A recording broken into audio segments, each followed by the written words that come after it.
Have you ever had a project where you had to have a full color design and pressed it onto cotton?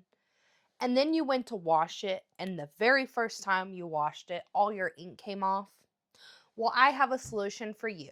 I'm going to be showing you how you can use the Siser EasySubli HTV to make your own transfers to put onto cotton. Today, I'm specifically going to be making a tote bag and pressing a design onto it, and this is 100% cotton. And I have also tried this on shirts. I have this shirt here that I've washed about 10 times and it's still holding up pretty well. And I will be completely honest, I've just been throwing it in the washer. I haven't been turning it inside out. And I have been drying it on full blast and not turning it inside out as well. I have been neglecting the care of my shirt. And if you take really good care of it, dry it on low, turn it inside out, it's going to last a long time for you. And just to be clear, this isn't printing directly onto any sort of cotton. It's printed onto a special HTV using sublimation ink and then pressed onto a cotton fabric. The sublimation ink and heat is what gives you that vibrant full color look and helps it hold up over time. Let's go over everything you might need to get started with this project, and I'll show you the specific materials I will be using. You will need the Siser EasySubli HTV along with the Siser EasySubli masks. Now, I will say if you have a design that is not going to be super intricate and is going to be printed as one piece, you can just get the HTV itself and you don't necessarily need the mask. But if you're going to do something more intricate, you are going to need the mask for this project. I'm also going to be using the light tack mat from Siser, and you're going to need some sort of squeegee. Today I will be using the Siser Juliet cutting machine, and I will be using the Leonardo Design Studio for my design and printing of my transfer. I will also be using my Epson F170 sublimation printer that I'll show you later in the video. You will also need whatever fabric you're going to be pressing your transfer onto, and today I will be using a tote bag. And lastly, you will need a heat source, which I will be using my Heat Press Nation Craft Pro 15 by 15 heat press, which you'll see later in the video as well. Now let's go ahead and get started. Okay, so I grabbed a design that I want to put onto my tote bag, and I'm going to go ahead and import it into my Leonardo Design Studio.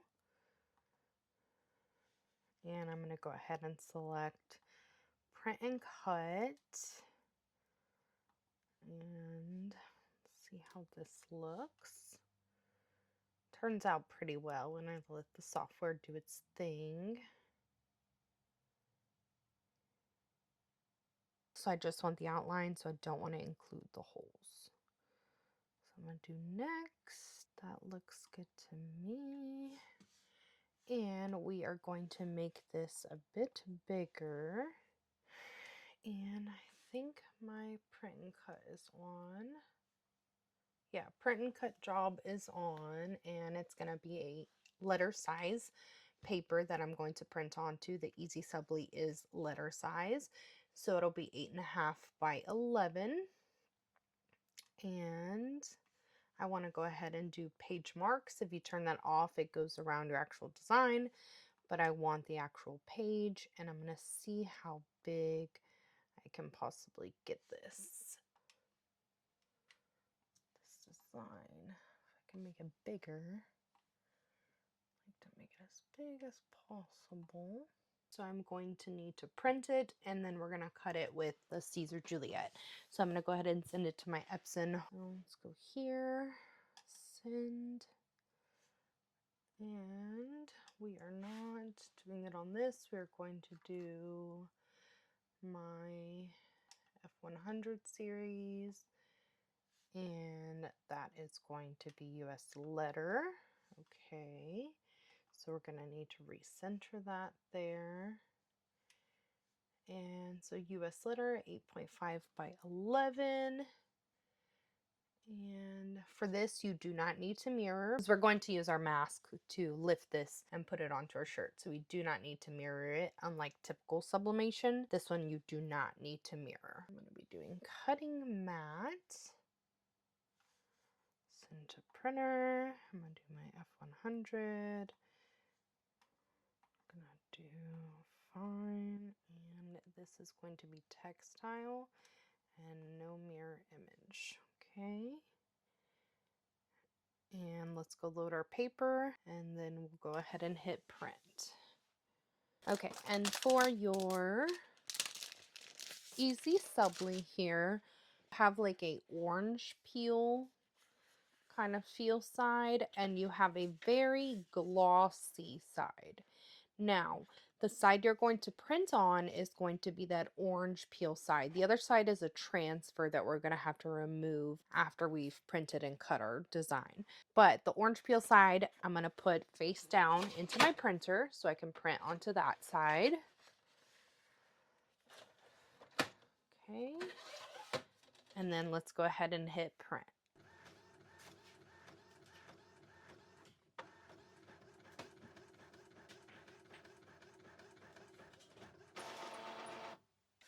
And don't be worried if your design looks a little dull at this stage. Because we printed it with sublimation ink, we need that heat to activate the ink to become brighter. So you'll see later in the video that once we press it, it will become much brighter.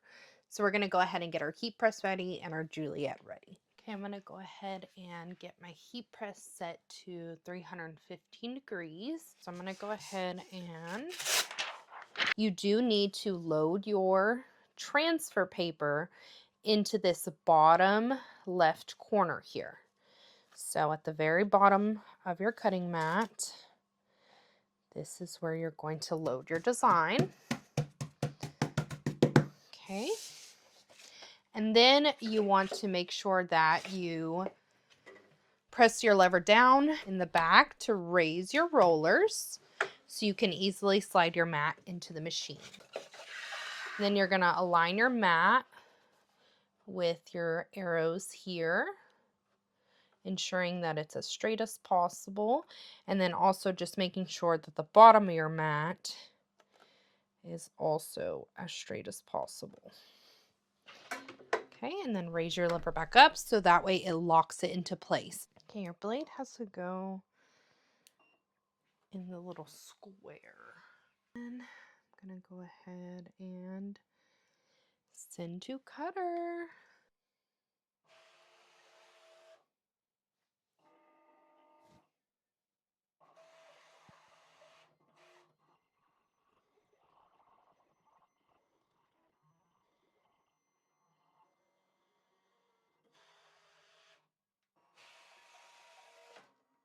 Okay, then we're going to go ahead and weed away all the excess and leaving just our design.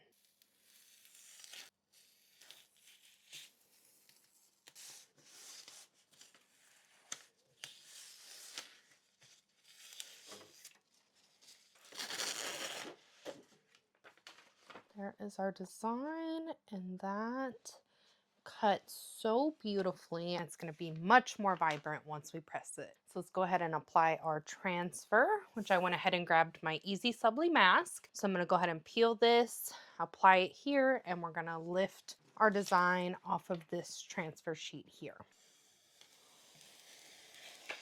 Our EasySubli mask. And I like to just start with,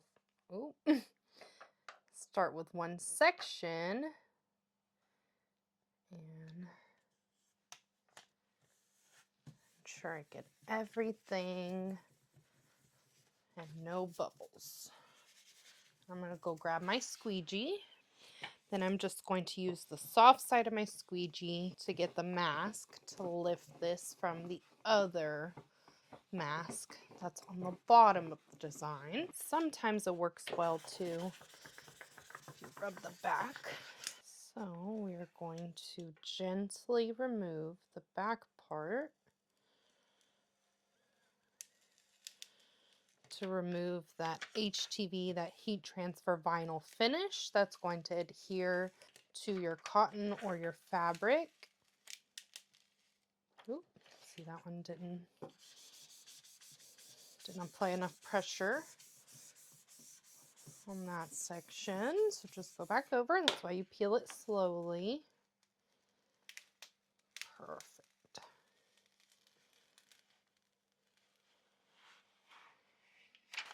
Okay. Now I have my transfer ready to go. I'm going to go ahead and pre-press my tote, and then we'll go ahead and apply it and press it.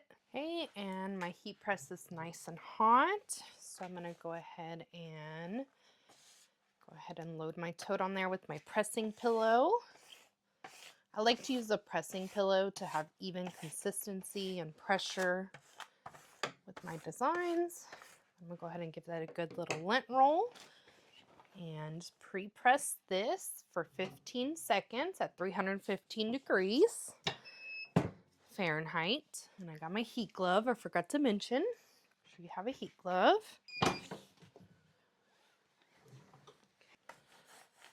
Teflon had something on it.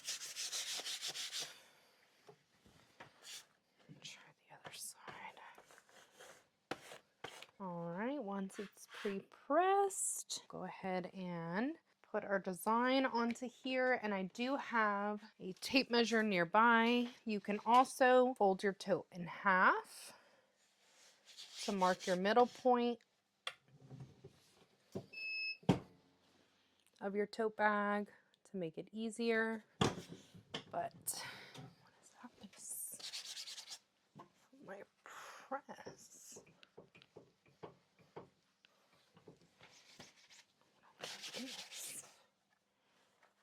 Okay, so I'm gonna go ahead and take our transfer and place it on our tote bag, and I'm going to go ahead and do a quick kind of eyeball. What I like about the mask is you don't need heat tape because it's sticky enough to hold your transfer in place.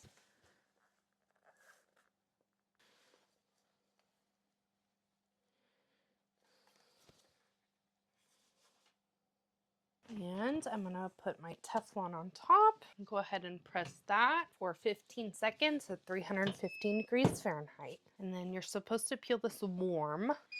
So once it's done, you will see how much more vibrant that got. Oh my gosh. I kind of let it cool a little bit. You don't want it to be super hot when you peel it, but it does have to be warm. Okay, it is peeling. Oh my gosh. This is what was left. Not much ink whatsoever. Just look how cute and vibrant that is.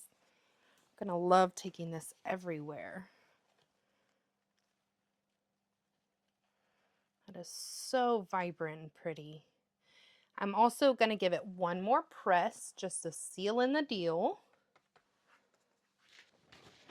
I'm gonna just put my Teflon on top and give it one more press for 15 seconds. And there it is. It's all over my press, but turned out so cute.